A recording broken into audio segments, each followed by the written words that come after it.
Hi, Jim Van Zandt here, one of the pastors, Carlisle United Methodist Church, Sermon in 3 Minutes. Thanks for tuning in today. Last week we finished the series Half-Truths, based on the book by the same title by Pastor Adam Hamilton. Last week's half-truth that we talked about was love the sinner, hate the sin. Love the sinner, hate the sin.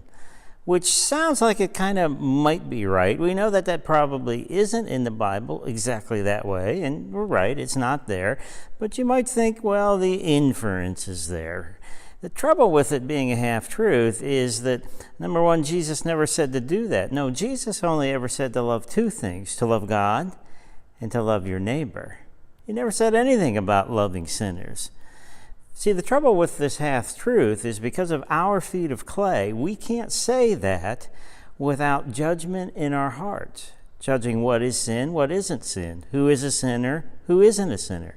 Adam Hamilton points out very rightly that when we begin to think in terms of sinners and non-sinners, we not only have judgment in our hearts, but we almost never begin to see each other as the neighbors Jesus intended us to see each other as.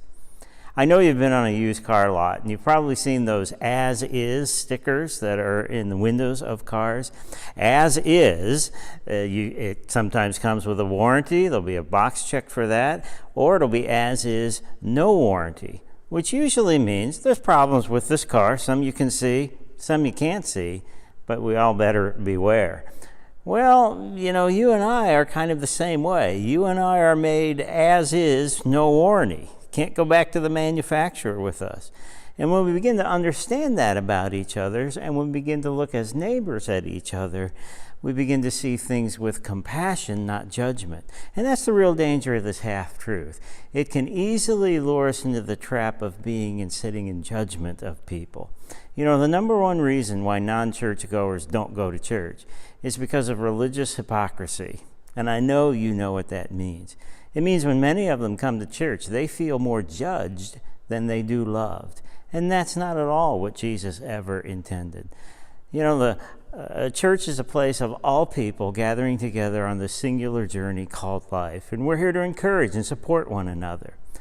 I know in my life, I've changed in some considerable ways, and I really hope and pray, probably more earnestly now than any time in my life, that no matter what judgment I feel in my heart, my ability to love will always be stronger.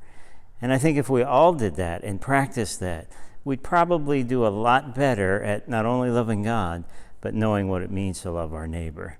Go out and love your neighbor today. Thanks for tuning in. Sermon in 3 Minutes.